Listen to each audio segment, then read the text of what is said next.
Yo, what is up, guys? It's Cohen back here with another video raving about the Oklahoma City Thunder, as if you don't see enough of that on my Twitter, at 3_Cohen on Twitter, or if you don't see enough on this channel, because I talk about that team a lot. If you didn't see the massive banner in the background, or the Thunder jersey, I'm a Thunder fan, and this team is physically incapable of tanking. It is not possible. You could put me and like 12 guys that you find in the stands of a Thunder game out on that court, and we're going to win the game by 15 points with Mark Daigneault winning Coach of the Year. This Thunder team is physically incapable of tanking no matter who's out there. There's too many good players. There's too good of coaching. The culture is just too focused on winning, which is crazy for such a young team. But this team just cannot tank. It's impossible. And I don't think that's the worst thing ever. Before I start talking a little bit about that, though, I want to go into some of the performances from today. If you didn't know, the Thunder just beat the Memphis Grizzlies by 6 points in a 2 p.m. game, so maybe you didn't realize there was a game going on. I don't know. Maybe you just thought, oh, the Thunder Grizzlies, I don't want to watch that game, which if you decide that, you were wrong. It was a very good game. But I want to give a shout out to a couple guys. The Thunder won by 6 points without 4 starters. That's right, 4 starters, count them. We only had 1 starter, that was SGA, who had a 30-point game, 35-4. He should have been an all-star. I don't think that is. If you don't think SGA is an all-star caliber player, at least, then you either A, don't watch the games, B, you hate me, or C, both of those things. So I think that you just kind of need to figure out what's going on there. I understand not everyone watches Thunder games, which if you aren't, you definitely should, because we're really fun for God knows why reason. We're just always fun to watch. But SGA is a all-star caliber player. I think he should have been an all-star. I love Mike Conley. SGA should have gotten Mike Conley's all-star spot. I'm going to be honest there. And there are a couple other guys that I think you can make an argument for SGA over. I'm not going to say any names. I won't say any names. You know who I'm talking about.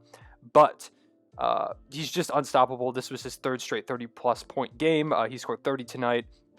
He's just been unreal, and since he got snubbed from that all-star spot, he's putting up insane numbers. I don't have the exact numbers on hand right now, but it's a lot. He's doing a lot. And before the season, I talked about SGA being able to score around 24 points per game, like 7 assists, like 5 rebounds, something like that. And everyone called me crazy. Everyone thought, oh, no, you're insane. He's not going to do that much. He's very close right now to 24 points per game. He's very close to the stat projections I picked out for him. And he's doing it in even more efficient fashion than even I thought. And I'm probably SGA's biggest fan. This was an incredible game from him. He's been an incredible player this season. He's climbing those ranks quickly, and national media is starting to take notice. Ton of guys. Kevin O'Connor, shout out to him. Love his content. Go check him out if you haven't watched his content. He's a huge guy, or a huge fan of the whole SGA should have been an all-star thing, which is great to see. I'd love to see national media bring that to attention. He'll get it next year, and I think that people are going to realize what a mistake they made, because they've now unleashed hell on themselves by not picking SGA to be an all-star. The coaches, that is, the guys who picked the reserves, you messed up. Another guy I could talk about is Ty Jerome, the other starting guard today, in place of Teo Maledon and Lou Dort, who are usually one of the other 2 starting guards. Other guys that were missing tonight were Baisley and Horford, and everyone stepped up in their absence. But Ty Jerome playing that guard spot, 12 points, 6 rebounds, 5 assists. He just makes everything look really easy, and Suns fans told me he sucked. As a UVA fan, I knew he did not suck coming into the Thunder, and he's looking like a long-term piece. I might have to secure a jersey of his at some point soon. Maybe a Ty Jerome earned jersey. That might be nice. I just love watching him play. Like I said, as a UVA fan, I couldn't ask for more from a guy. Seeing one of my favorite players from college basketball join my favorite team and just be hooping. He makes passes look so effortless. He does everything. He tries really hard, which is awesome. He chucked up like 1 or 2 half-court buzzer beater attempts tonight. Or today, I guess, because it's a 2 p.m. game. He just does everything. He never stops trying to win, and I love that from the guy. I think he's a long-term piece, and I'm super happy we got him for Chris Paul. Moses Brown, 13 points, 4 rebounds coming out of the G League. He was a monster down there, and he's looking like he has a lot of potential up here too. 4 rebounds. The only reason he only got 4 is because he was in foul trouble tonight. He ended up only playing 24 minutes because he ended up fouling out. But it was a great night for him. I'm really happy to see him succeed, and I think that he, once again, could be a long-term piece. Another starter, Justin Jackson, only 4 points, 4 rebounds, 2 assists. Not really his night. And then probably, despite SGA scoring 30 points, probably the man of the match tonight, or today, God, I keep forgetting it was a 2 p.m. game, was Aleksej Pokusevski. 23 points, career high, 10 rebounds, career high, 4 assists. I can't remember if that's a career or not. I think it might tie a career high. 5 threes, career high. Everything was a career high for him tonight. He was amazing, and he dominated He was so good. People all season have been saying, what do you see in Pokuševski? They're like, oh, he can't do this, he can't do that. Shut up. Pokuševski can do all those things. What I've seen in him all season is, or what I've been telling everyone is that he's already a plus rebounder. He's a plus passer, especially for his size. He's a plus defender. The only thing he has not been good at this season is shooting. And if that shot starts falling, he's going to become very dangerous sooner than later. He is the youngest player in the NBA. That's not like an exaggeration. He is literally the youngest player in the NBA. He turned 19 like a month and a half ago.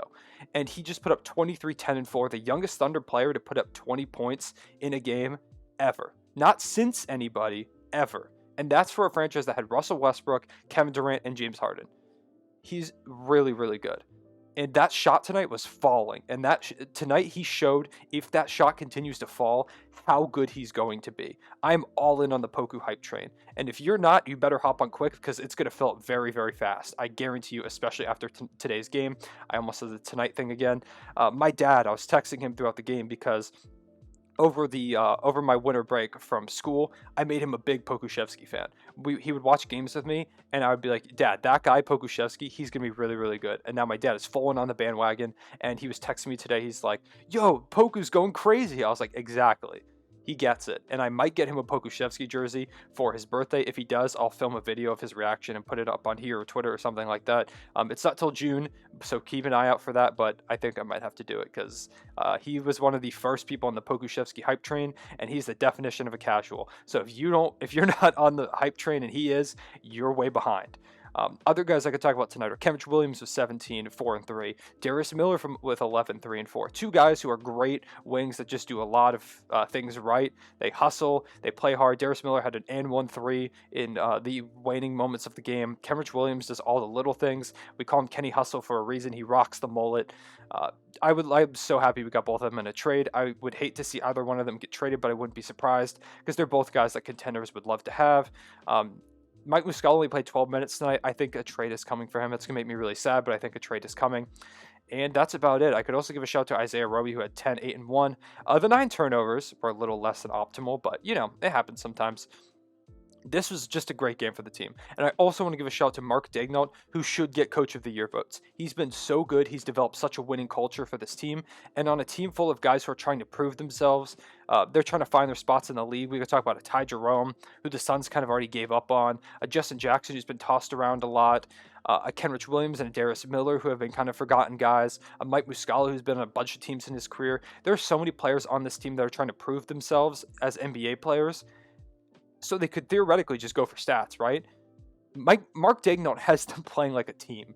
Every single day, night, whenever the hell that this Thunder team is playing games, they're playing for each other and they're winning. And I know a lot of people don't like that they're winning a lot more than we expected them to, but that's not a bad thing. Mark Daigneault is just a great coach, and these are great players. And while obviously it would be great to get a high draft pick, that's not guaranteed. With these flattened out lottery odds, in case you don't know, or if you haven't been following the NBA for that long, the draft lottery used to be that if you had the worst record in the NBA, you had a 25% chance at the first overall pick, which is really high, right?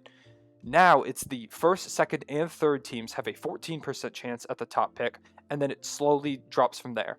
Just a couple seasons ago, we saw Zion Williamson go to the Pelicans because the Pelicans jumped from, I think it was 7 or 8 in the lottery, all the way up to that number 1 overall pick. It's so easy to jump now. And so I'm not super worried. Where we end up, we will end up. But these guys winning, learning how to compete, and developing as players is the number 1 priority for me. Because while we could get a player, we could draft anyone, they could be a bust. We could even get Cade Cunningham, who's like the consensus number 1 overall guy, and he could theoretically be a bust. But these guys on the roster right now, these are known quantities. We see these guys, and they are on our roster. We don't know where the lottery is going to put us. We don't know what kind of player we're going to get. We could barely miss the playoffs and end up with that first overall pick, for all we know. And I think where we end up, we're going to end up. So I'm not going to be mad at this team for winning games. I'm always going to root for this team to win games because as a fan of the team, I want to see them win. They want to win, so I want them to win. If we lose, though, this season, I'm not super pressed about it because obviously it would be good to get one of those top 5 picks. There are 5 like super good players in this draft, but I also think there are some great guys at 6, 7, 8, 9, whatever. This is a stacked draft class. And so even if we don't get one of those top 5 picks, which we could also potentially still get a 5th overall pick from the Rockets if they fall out of that top 4 spot, So that's also another possibility we have to consider. Even if we don't get one of those guys, I think we're going to be fine. We're going to get a good player. We also have a ton of picks. If we want to trade up, we theoretically could trade up. I don't think it's a huge deal. And so tanking, not tanking isn't the worst thing ever. So you're not going to see me on the timeline ever be like, damn, I can't believe we won that game. Why are we not tanking? Because it's not the end of the world. And I think there's a lot of value to be had in not tanking. Last season, we very easily could have missed the playoffs, but instead we played hard, we stuck to our guns, we kept Gallinari at the trade deadline, and we said, we are going to make the playoffs. And we pushed the Houston Rockets to a 7-game series, a series that a lot of people counted us out of before it even got started. In the first 2 games, we lost in both games, and people were like, oh, the Thunder are washed, the Thunder are done. And we pushed him to 7. And I think that was a super valuable experience for a lot of these young guys. I think SGA developed a lot with that series. I think Dort developed a lot, obviously, especially with that Game 7 performance. He got a ton of confidence. Baisley, a lot of guys came out of that season and out of that series with a whole new perspective on things and with a want to win. It helped develop the winning culture that we have now. And I think that season is super valuable for the long term. And so I think seasons like this, where even if you don't make the playoffs, if you compete here and there, and I do think we will lose more games. I think we're going to trade some pieces, and I think we're going to lose some more games. But even if we don't lose a ton more games, there's still so much valuable experience in winning basketball games, learning how to close out. Shea is so clutch. Because last season he watched Chris Paul close out games, and he eventually helped him close out games. And now he's doing it all on his own. There is experience in winning games. Even if you aren't getting that best draft pick, there is a lot to be learned. And so, the Thunder just don't seem to be able to tank, and I'm not super upset about that. Where we fall in the draft lottery, we will fall. If it is meant to be that we will get that first overall pick, we will get that first overall pick. If it's meant to be that we'll get the 3rd pick, we'll get the 3rd pick. And if it was meant to be that we get the 8th, we'll just get it. I don't know. We'll see where we end up. But for right now, I'm super hype about the win. I'm super hype about the way SGA's been playing. I'm super hype about Pokusevski's great game, just this team in general. I've been tweeting nonstop about the Thunder. I'm sure people are super annoyed at me popping up on their timelines all the time. Sorry about that. I'm just super excited. So that being said, I will probably see you guys later tonight with a video recapping the games from today. So for right now, I will see you guys later. Real one, say back.